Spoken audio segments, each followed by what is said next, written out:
Motorcycle Men.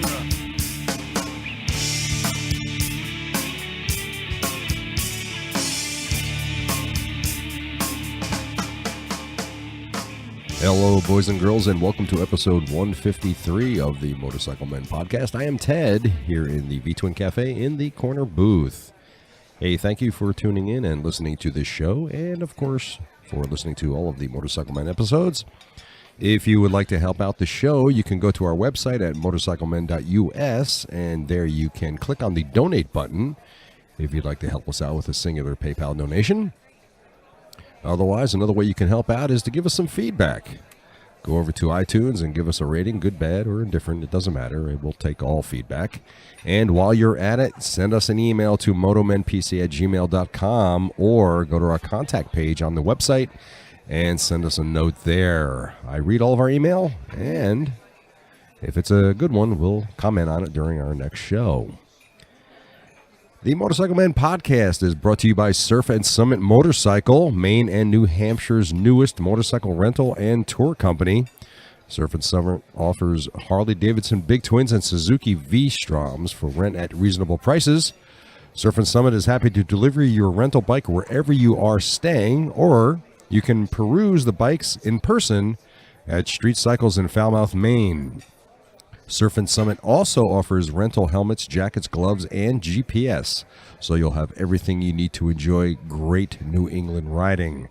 From the beautifully rugged coast of Maine to the amazing White Mountains of New Hampshire, Surf and Summit can help you have a fantastic motorcycling vacation. For more information, please visit surfandsummitmotorcycle.com. Also, don't forget to visit your local Cycle Gear for all of your motorcycle needs, from clothing to parts. Cycle Gear is your premier one-stop shopping location with 136 stores nationwide, and you're bound to find a store near you to help you find what you're looking for. You can trust in receiving great pricing and top-notch customer care. And if you're in New Jersey area, be sure to stop in to the Edison store and see Chainsaw Ginny or Sean and tell them that the Motorcycle Men sent you. So go to cyclegear.com today. Finally, for the best motorcycle jeans, there is only one place you should be going, and that is Tobacco Motorwear Company. Dave and the crew over there make motorcycle riding jeans that will outperform that ratty old pair you have been wearing and most other brands available. Not only do they perform well, but they are also the best looking and the most comfortable selvage jeans you will ever wear or own. And for further protection and style, get yourself a California riding shirt. It's comfortable, safe, and it looks absolutely stunning. I wear a pair of Tobacco riding jeans and the California riding shirt, and so does Chris, my co-host, each time we go ride. They feel good, they look great, and they give me that extra security when riding that I want from my gear. Tobacco Motorwear Company. Visit them at tobaccomotorwear.com and tell Dave and the crew that the Motorcycle Men sent you, and make sure you use the coupon code MotorcycleMen when ordering. Now, one of the most spectacular regions of the Northeast can be found in the most northeastern part of the region. There are also the most remote areas of an otherwise very populated Northeast. I'm talking about Maine and New Hampshire. With spectacular oceanfront views and villages, remote forests, and tall peaks, Maine and New Hampshire offer their motorcyclists one of the best destinations for the avid rider. The problem is, what if you are not riding within distance for a weekend or a long trip? Well, the only option is to fly in, and then you'll need to rent a motorcycle. Well, my guest today has that solution to make your trip the most northeast corner of America a motorcycle enjoyable one. Good evening, everyone, and welcome to the Motorcycle Men podcast. This is episode 153, and I am here in the V-Twin Cafe. Joining me in the corner booth today, our brand new sponsor, who obviously needs some work with his business decisions, from Scarborough, Maine, Mr. Steve Salois. Steve, welcome to the Motorcycle Men podcast. Thank you, Ted. It is an honor to finally get to visit the V-Twin Cafe. Well, thank you very much. Someday there will actually be a V-Twin Cafe. We can sit down and have a cup of coffee. Thank you very much for joining me. So how's the weather up in Maine? Today was perfect. It was an awesome day. It was like 80 degrees, sunshine, not too much humidity. Yeah. Wow. We've we've been blessed with a pretty good riding season. Like most of the rain's been at night, so that's helpful. Oh, that's great. A friend of mine once told me I have never been to Maine, and he said to me, I asked him, "Have you been to Maine?" He goes, "Yes, I love Acadia State Park. I love that." I said, "Well, great. Well, tell me about it." He goes, "Well, Maine has 2 seasons." He says, "Winter and the 4th of July." I actually come from far northern Maine, and we say it's 10 months of winter, 2 weeks of summer, and 6 weeks of bad snowmobiling. Wow. But okay, not true for real. Yeah, I know. So one of these days I will make it up there because I've always had a desire to see the coast and, of course, some of those inner areas. So why don't you tell us a little bit about you and your motorcycle self? Well, so my name is Steve, and I love motorcycles. Tall ones, short ones, fat ones, skinny ones, 2 wheels and a motor, and I just love it. Okay. I got my start. I took my first motorcycle safety class when I was 17. Unfortunately, I didn't follow up with it, and I kind of zigzagged around in life for a while till my mid-20s, and I was an EMT, and I kind of went through some life changes and became more the person that I really wanted to be, and my interest in motorcycles was rekindled, and it's just been on fire ever since. I got my first bike was a 77 Yamaha XS650, which I was looking around, and this guy that I worked with, he's like, "Hey man, I'm going to North Carolina for the summer, but I've got this bike, and so if you want to ride it for the summer, have at it." And I was like, "Great!" And I had to pull it out of a snowbank. but a friend helped me set up the carbs, and that bike is still in my shed. It's in your shed. Have you ridden it since? No. Well, yeah, I rode it for several years. Right. And I've gone through several other bikes since then. The XSs are fun, but especially for any kind of long distance touring, they're not so much. As a 650, wasn't it a little large for your first bike? It's what I had. It's what you had, so you take it. But you still have it though. I do. It's not whole at this point, unfortunately. But the bike that I actually learned to ride on was a Rebel 250. Now there you go. Yep, I got a couple of lessons from a girl I knew, and that sort of got me rolling, and wow. Thankfully I didn't kill anybody or myself. How many bikes have you owned? 2 Yamaha 650s, a Goldwing. I had an 85 Goldwing for a while. All right. And since I get to ride all the rental bikes, now I have 5. Oh, yeah. Yes. I have 2 Suzuki V-Stroms and 2 Harleys. I got a Heritage Softail and a Road King. One of the V-Stroms I got last year, so I've ridden that one the most. Mm-hmm. So it's been a whole new world getting to pick, like, hey, which bike do I want to take home tonight? Yeah, there you go. That's so why don't you tell us a little bit about Surf and Summit Motorcycles, what it's all about, the company, the size of the company, and how many thousands of employees you have? All right. So Surf and Summit is a motorcycle rental and tour company. Brand new. This is our first year. It's born out of my desire to share my passion for motorcycling with everyone. I looked around. Well, yeah. I am the CEO. I'm the chief bike washer. I'm the head mechanic.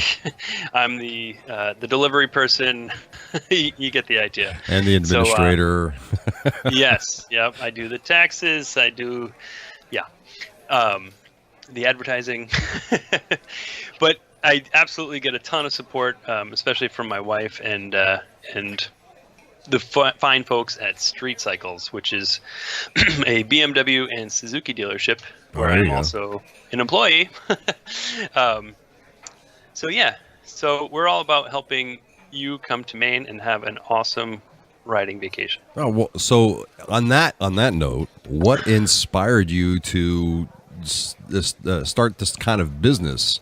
And is there a need for that in that region, or is it just something you felt you needed to do? Well, I really wanted to get into motorcycling, into the industry, and I looked around and said, what can I do that's, not a lot of overhead, just to get me started. And I actually started off offering just guided tours without the rentals, and didn't get many takers. So of course the obvious answer is to just dive in deeper. Right. And so yeah, I looked around and found that there's only like 2 or 3 companies that offer rentals in Maine, and there's the selection's really limited.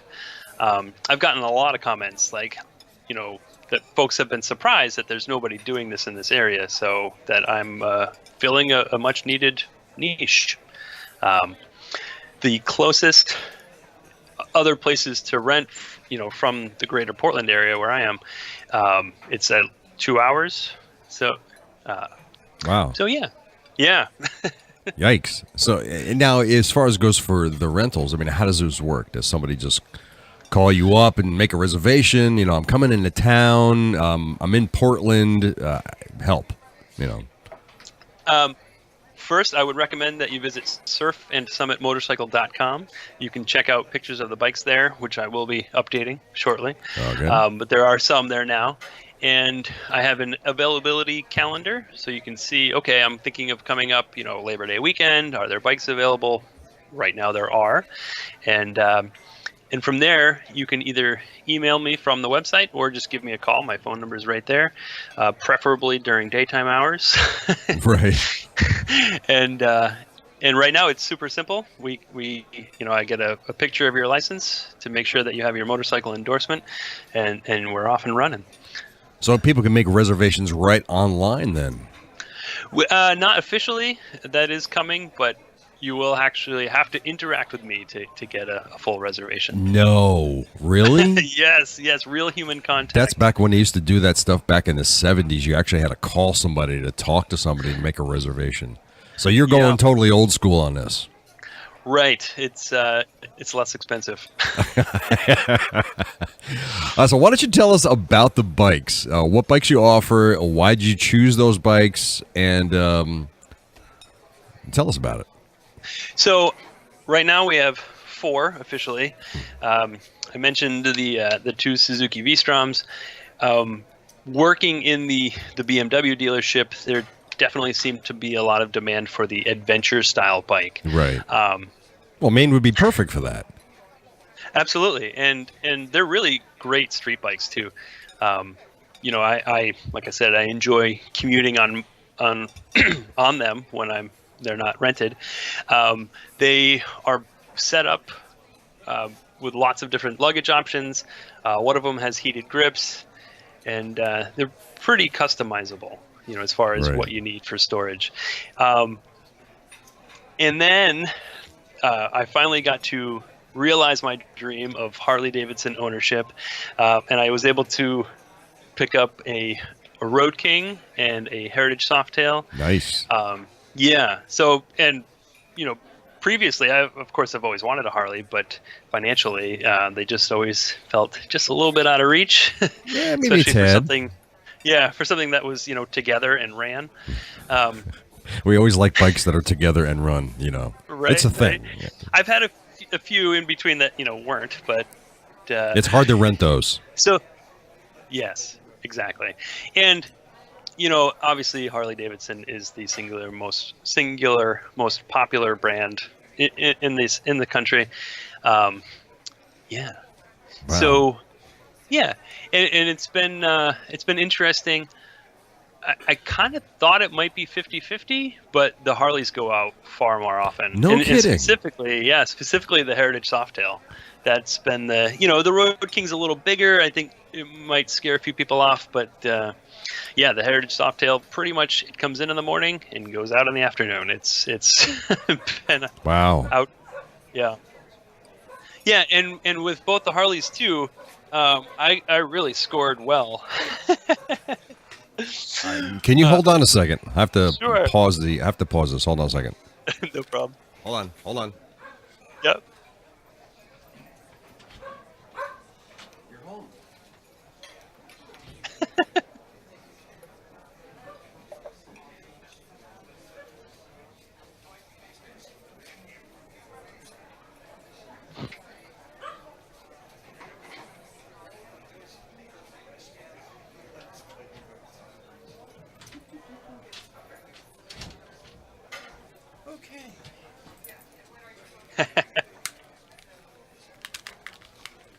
All right, sorry about that.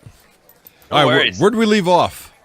We're talking about the was- rentals. Okay, we're talking about the bikes. Yep. Now, Yeah, and I was just about to talk about a little bit more about the Harleys. And the okay, go ahead. All right. So yeah, I really scored with the Harleys and the options. So both bikes have the saddlebags, and then the option of either the trunk or a backrest. Oh, or there you neither. go. Yeah, and they both have the detachable windshield. So really, you can make it your own for when you're renting it. Yeah, and I offer GPSs. Oh, no kidding. Well, which GPS model do you offer? I have, well, they're both Garmin's. Okay, of Remember course. that much. Because pretty much Yep. that's like the industry standard. Yeah, exactly. And I sprung for the motorcycle specific. I didn't want to mess around with that. Which one did you get? I don't have it in front of me. The 395 or the 595? They're both BMW branded, so I think it's like Oh. the 5. Oh, okay. Okay. Well, so yeah, okay, that's a little Maybe. different then. Yeah. Okay. Yep. But yeah. Well, great. And I understand that you also rent the jackets and other items that people may need, accessories. Definitely. Helmets, jackets, and gloves. We have the gloves are a little more expensive because you get to keep the gloves when you're done. Oh, really? Oh, that's a deal. Yeah, it's something. Helmets, it's easy. I remove the insides and throw those right in the wash every time they're rented out. The jackets are easier to clean, but gloves, it's a little tougher to clean those. So I just let you keep. So now you said that that the Harley seems to go out more, specifically the Heritage. I own a Heritage. That's my bike. Yes, sir. Now, who's renting these? I mean, these are just people who are just coming on a vacation to Maine and they just want to go out. And how long are they renting these bikes for? Well, we got started right before Laconia, and so folks coming in from out of town, one guy from Arizona and a couple from Nova Scotia came down. They both went over to Laconia. I've been really impressed. I've had people from all over the world Really? renting our bikes. Yeah. The first two guys, one was from England and one was from China, but they were both coming through China. And Nova Scotia, California, Arizona, Texas. I even rented the Heritage Softail to a guy from New Jersey just last week. Wasn't me. No. Oh, that's amazing. Yeah. As you get all those people from all over. Yeah. It's funny Well, because... Go ahead.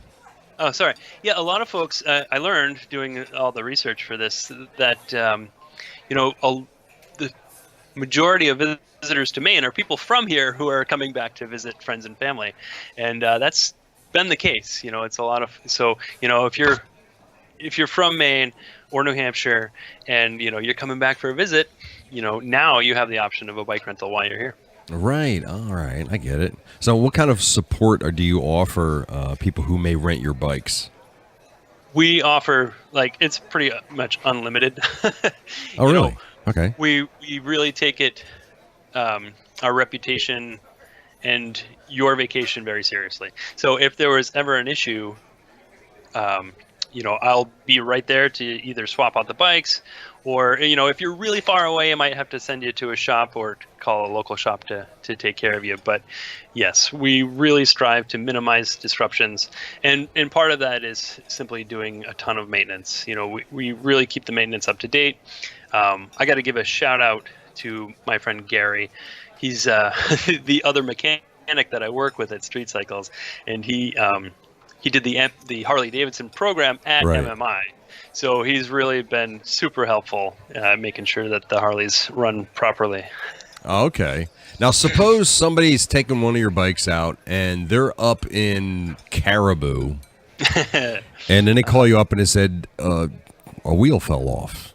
No, no, I think that would be a bad thing. What kind of support do you offer them in that case? In that case, I think it's Plurd Harley Davidson is up in Caribou, and I'd be giving them a call and asking them to come over and help you out.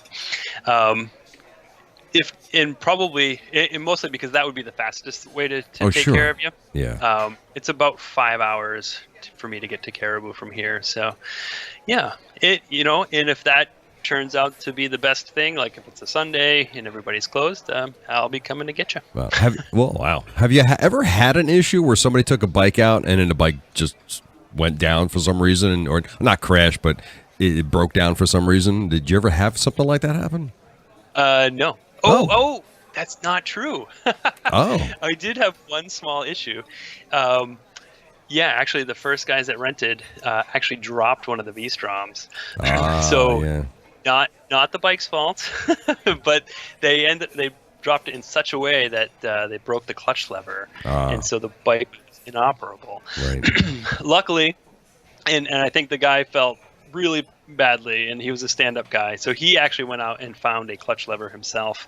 I was certainly willing to do that, and had one in my hand ready to go help them out, but they were able to get back on the road themselves, which Now, I had mechanical issues. Okay, well, I had heard that if somebody calls you from the airport, you'll go pick them up. Absolutely, especially really? if it's Portland International Jetport. If you call from Boston or New York, I probably won't come get you. I would think that would be probably a bad idea. I would think. Now, do you offer any kind of guided tours right now, or tour routes, or guided or unguided tour maps? Yeah, that's on the agenda. Right now, we're looking at setting up self-guided tours for Labor Day and Columbus Day weekend. I have a wonderful friend of mine bought a resort recently up in Bridgeton called Highland Lakes, and they're doing really awesome things with it. And it's the perfect place to start a weekend in the White Mountains. So that's sort of the rough outline right now. Is you'd get a room at Highland Lakes, the rental bike, and the pre-mapped GPS, and then you could, at your leisure, take the self-guided tours through the White Mountains, and then up into Northwest Maine, up into I can't think of the name of it right now, of course. But well, let me see. I have the Maine map up on my screen now. Northwest Maine. Well, geez. Eustis? It's actually called Height of the Land, and that's in the Rangeley region. Okay, I see what you're talking about. By Rangeley Plantation and Dallas Range Plantation. Okay, I get you. All right. There's some amazing riding and not a lot of people, which is always good. Even better. Nice. Wow. Now, so what's the longest ride anybody's ever taken with one of your bikes? I think two guys from Texas, actually a guy and his kid. I think they did about 500 miles in 3 days. So, healthy, that's nice. Healthy riding. That's a healthy ride, yeah. Yep. Yeah, and it's something I take a lot of pride in. There's no mileage limit. Right. We'd appreciate you not doing a Saddle Sore 1000, but, that's a little hard on the bikes. But, we don't want you to, I don't want to go too many miles. We just want you to go out and have a great time. The guy from New Jersey, actually, he took the Heritage Softail, him and his wife, over to the White Mountains, and he mentioned, we were scraping pegs a little bit, and I was like, great. That means you were having a good time. Yeah, got to change the pegs now. Yeah. Now, are you equipped in a situation where somebody comes to you, rents a bike, and you ask them where they're going, or saying, I'm going to Prince Edward Island? Yeah, totally. And actually, I put out a Facebook ad sort of advertising for the Cabot Trail. Our insurance, and it's funny. Well, a man and I think it was his wife, but they came down from Nova Scotia, and they actually live not far from the Cabot Trail. So now I've got some inside information. Oh, there you But go. yes, our insurance covers you in Canada, and yeah, I've gotten some interest, but nobody has made that voyage. Right. You mentioned the White Mountains several times. Now, when somebody comes to Maine and they rent a bike from you, where should they go, and what should they do to maximize their rental? The one tip that I really would suggest is if you're familiar with Butler Maps. Yes. If you can, they have two now for this region, and I have them, and I'm happy to loan them out to folks. But if you get one beforehand and can look at the map and sort of plan out your route, I think you'll be ahead of the game. They really and they're dead on. So like they tell you all the great roads, and they're not lying. Right. I imagine a lot of folks would like to come and see some of the coastal regions where there's those various tide changes up and down. Mm-hmm. Where would be the best places to go? Bar Harbor and things like that? Bar Harbor is huge. It's definitely a tourist destination. Cadillac Mountain there. Really anywhere along the coast, there's like a ton of like fingers. So right. You can take Route 1 up the coast, and that's nice, but it's not like you're not seeing ocean from Route 1. Right. You got to really go down each of the fingers. And several of them are just really awesome. Booth Bay Harbor is a great one. There's a road that's like right on the water, and it's slow, and it just the views are spectacular. Pemaquid Point, the lighthouse there is really nice. And I think you were talking about Lubec, where they have the largest tide. Yes. Which is on the far end of Maine, but it's, that's right there by the U.S.-Canadian border. Yeah, Campobello Island, I think, is there too. Yep. I haven't been there in about 20 years, but it's a great destination for sure. The West Quoddy Head Lighthouse. Yes. I was going to ask if you've been there, but you already told me you've never been to Maine. Never been to Maine. It's on the bucket list, But we were talking about lighthouses on our last episode. I don't know why we just went off on a complete tangent, and we're talking lighthouses. So. But the coastal regions, I think, for anyone who's going to be going to Maine, is probably going to be one of the things that people are going to want to see the most to maximize that rental from you guys. Definitely. And, one more, even it's a little closer down here south of Brunswick is Bailey Island. Yeah, Bailey Island. And that's a really fun road because it comes down and you're like basically from one bridge onto an island, onto another one. So you're skipping. That's like you're skipping stones. Like. Oh, really? And, that sounds cool. Come around a corner and there's the ocean in front of you. And then you go back onto another island and then... Yeah, it's really awesome. And there's something, the Giant's Staircase. It's a natural rock formation that's just, it's pretty amazing. And where's that located? That is on Bailey Island. That's on Bailey Island. Oh, all right. See, now all these cool things that people need that a lot of people don't know about, you got to go check out. And exactly. You can also go and visit the bushes down at Kennebunkport, right? Yeah, I think I've driven by there once. But yeah, and I am a huge fan of the White Mountains. I love the coast, but for me personally, I'm gonna head west every time. Well, from where you are, how long of a ride is it to the White Mountains? It's about an hour.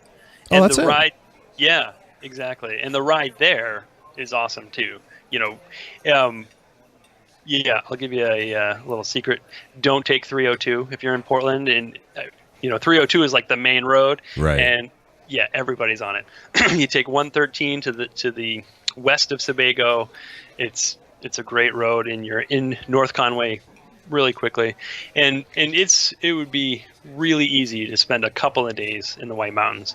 Nice. Well, now that you've told everybody to take 113, that has now just become the worst road you could ever ride on. Right. So how long? And this is kind of a trick question, but how long is the rental season in Maine? Yeah, it's really longer than 2 weeks, I promise. But let's hope. Yeah, we operate from May 1st till Halloween, so October 31st. And really, the fall season, I can't wait. I really hope that folks take advantage of the foliage riding. Oh, I can up here. imagine. The fall colors must Yeah. be absolutely amazing up there. Yeah, it's really fantastic, and we get just enough of it before Halloween to make it worthwhile. Okay. Now as far as it goes for in the White Mountains, when the fall foliage season comes in, is that more spectacular than the rest of it? Yeah, I know I'm showing my bias here a little to the White Mountains, but Okay. yeah, it really like I have to pull over. Well, yeah. I've been through there, in the fall a few times, and especially riding, like I have to pull over because I'm going to crash because I can't keep my eyes on the road. It's just so beautiful and so amazing. One of my favorite parts is coming down through Crawford Notch, which I think is 302. And But you just told us to stay off of 302. well, stay up 302 in Maine. Okay, yeah. In New Hampshire, it's great. All right. Yeah, you come around this one particular corner, and then you're like right in the middle of two mountains, and it's it's breathtaking, frankly. Oh, nice. But now, have you ever had anybody come to you before May or after, after October, and just say did they want to rent a bike? Yeah, I did have one okay. guy from Mass last fall, and I was able to make an arrangement with him.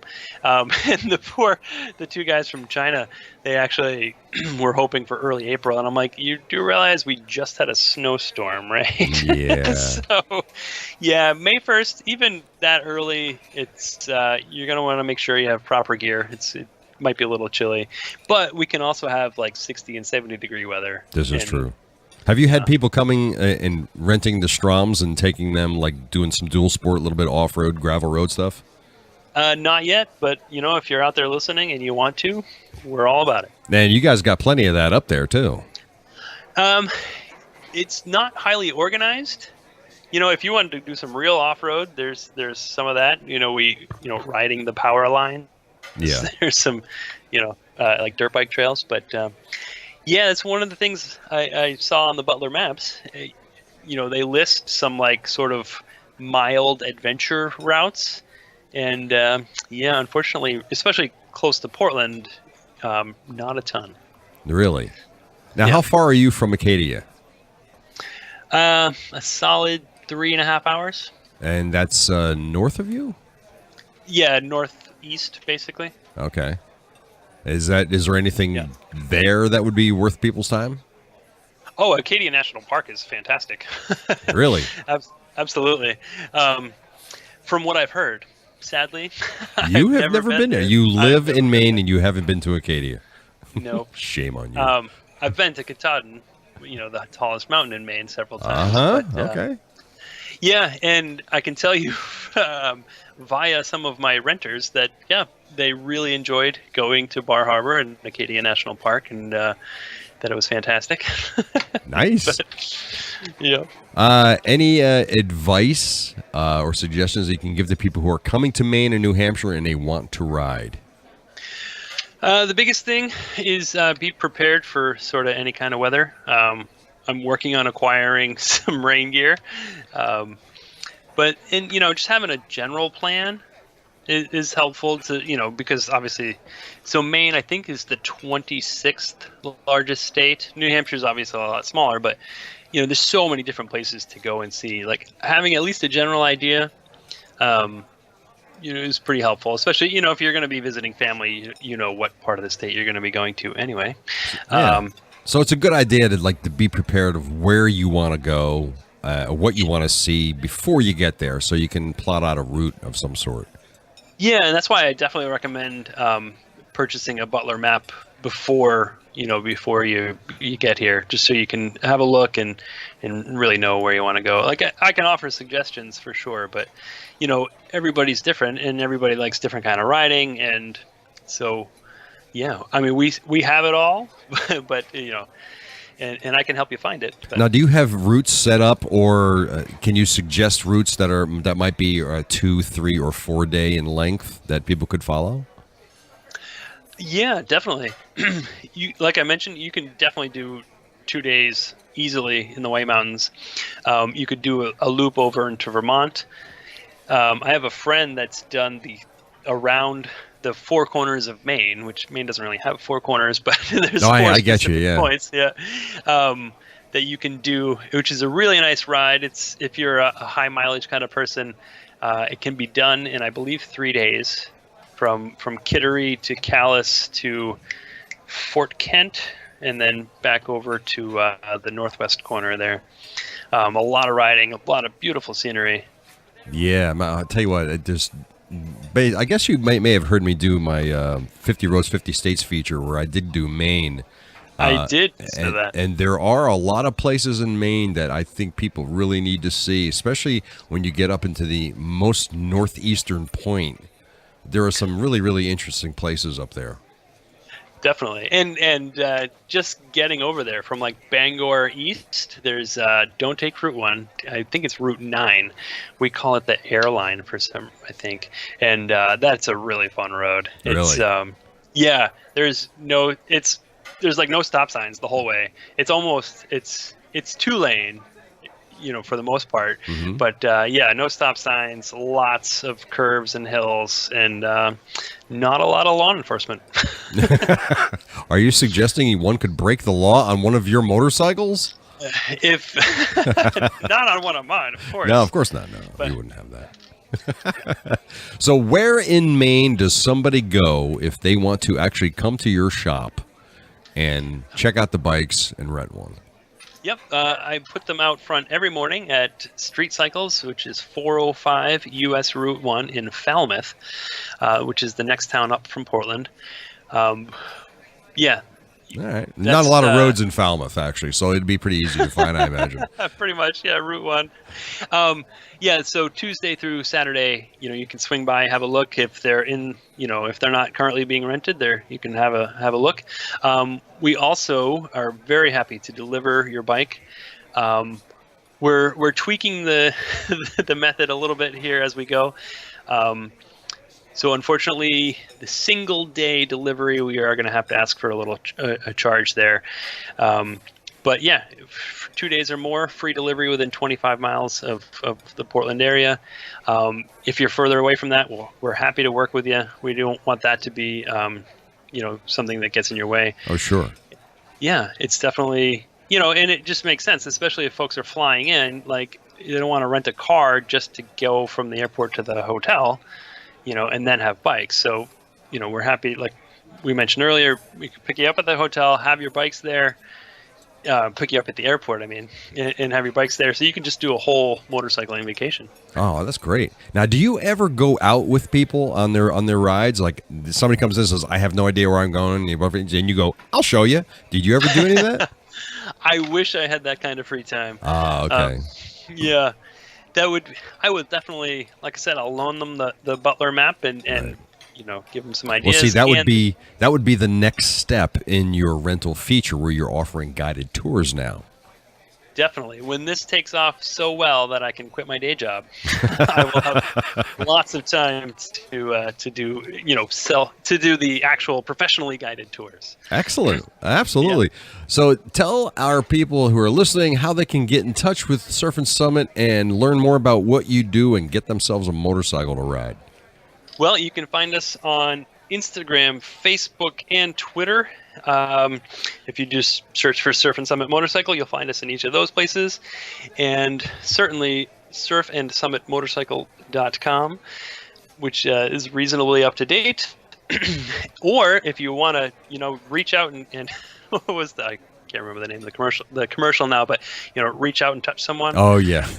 Yeah. That's going way back. You're dating yourself. Right, that goes way back. Yes, I'm not afraid to put my phone number out there, 207-415-8340. Please, call before 5 or 6 in the evening, and I'll happily answer any questions and get you set up to have a fantastic motorcycling vacation. Excellent. Any last suggestions or comments before I kick you off the phone? I did. Number one, thank you so much. I really appreciate the time. Right.